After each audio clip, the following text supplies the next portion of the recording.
Já. Bom, a mecânica quântica ela é essencialmente a teoria matemática que dá suporte às previsões.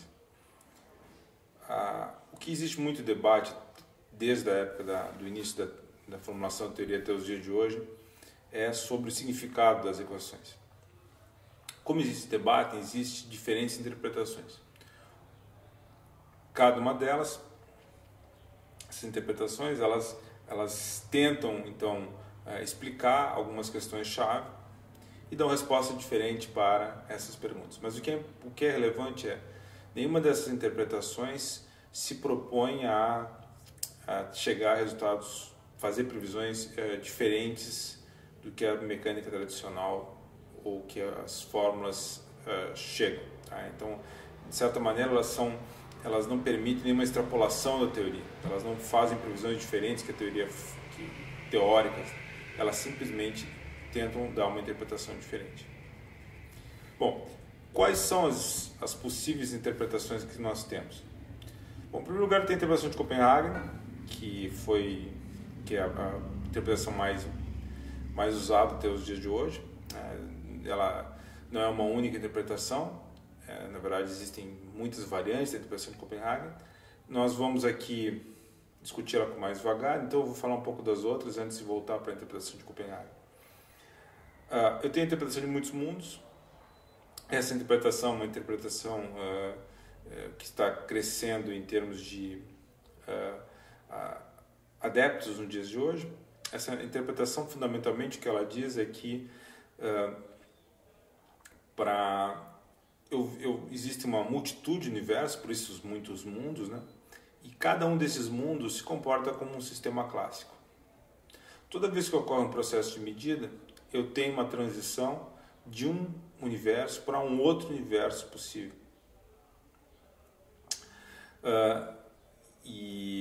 Então, se eu analisar o nosso universo, por exemplo, como um todo, ele vai se comportar classicamente ao longo de todo o tempo. Afora essas transições, em que ele, digamos assim, atinge um outro universo possível.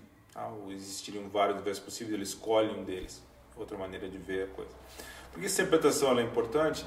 Primeiro que ela parece um pouco ficção científica, mas ela é importante desde hoje porque ela é uma das poucas interpretações que conseguem dar conta de tentar propor uma abordagem para entender uma mecânica quântica que seria aplicável ao universo como um todo. As outras teorias elas esbarram em problemas nesse quesito, em especial a teoria de Copenhagen. Então, a interpretação de muitos mundos é uma interpretação relativamente simples e ela provê um embasamento, principalmente em aplicações cosmológicas da mecânica quântica. Claro, cada um tem seu gosto pessoal. Eu, pessoalmente, acho muito difícil de entender uma interpretação como essa. Para mim, ela não parece nem um pouco de fácil apreensão. Acho que existe uma série de fenômenos quânticos que dificilmente são explicáveis através da mecânica clássica. Então, para mim, essa interpretação ela não parece ser muito adequada. Ela tem que recorrer a conceitos que, na melhor das hipóteses, são basicamente metafísicos, como a existência de vários universos, nenhum deles eu vou poder identificar e coisas desse tipo. Convém lembrar que essa interpretação ela não é consistente com a ideia, por exemplo, de que possam existir diferentes bolhas de espaço-tempo que, de alguma maneira, coexistam num multiverso maior. Tá? Essa interpretação não é compatível com essas ideias. Tá? Realmente eu tenho cópias idênticas desse universo que a gente está agora e cada uma delas, uma trajetória nossa, percorre vários desses universos possíveis.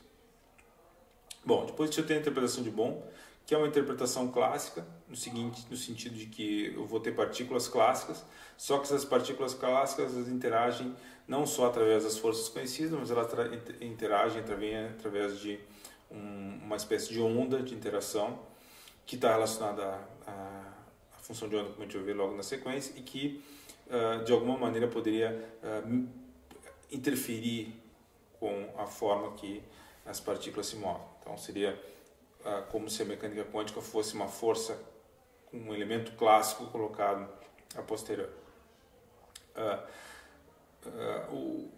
Um dos problemas da interpretação de Bohm, na minha opinião, é que, apesar dele ser relativamente uma boa ideia, quando essa coisa vai ser implementada na prática, ela acaba levando a uma matemática que é mais sofisticada que a matemática da mecânica quântica tradicional, e aparentemente ela não nos dá muitas luzes a respeito do que acontece. Ou seja, de qualquer maneira eu vou ter esses campos quânticos que vão ter uma série de propriedades que são muito pouco palatáveis, digamos assim. Depois eu tenho uma série de interpretações novas que estão surgindo nos últimos anos, que são todas baseadas na ideia de informação. Então essas teorias elas basicamente advogam a ideia de que a gente vive, que o conceito chave talvez seja a ideia de informação, e algumas interpretações inclusive advogam que, por exemplo, a função de onda psi estaria relacionado a uma probabilidade subjetiva que eu adoto em relação a um determinado processo de medida, sucessivos processos de medida. Então o processo de medida seria, no final das contas, uma simples tomada de informação que eu tenho ao conhecer o resultado do experimento. Uma das vantagens da interpretação é que ela permitiria, por exemplo, semicolapso de pacote de onda, o que já não acontece com a interpretação de Copenhague. A interpretação de Copenhague ela demanda um colapso de pacote de onda. Bom, essas teorias, as interpretações, elas são bastante promissoras, mas elas ainda são um pouco incipientes, né? Imagina-se que nas próximas décadas, talvez, elas tenham uma base mais sólida que nos permita entendê-las melhor, e sim, eventualmente elas possam fornecer uma base mais estável. Mas no atual estado das coisas, elas são ainda teorias em construção. Então, por esse motivo, por motivos meramente pragmáticos aqui, a gente vai acabar adotando a interpretação de Copenhague no final do dia, que é também o que o Kaczorowicz usa. Tá? A maior parte dos livros de mecânica quântica, a esse nível que nós estamos tratando, no final do dia, eles usam. Bom, a interpretação de Copenhague, historicamente, ela é uma interpretação que ela não surgiu pronta, né? e nem é uma interpretação acabada. Ela foi evoluindo ao longo dos tempos, historicamente, aos trancos e barrancos, a bem da verdade, com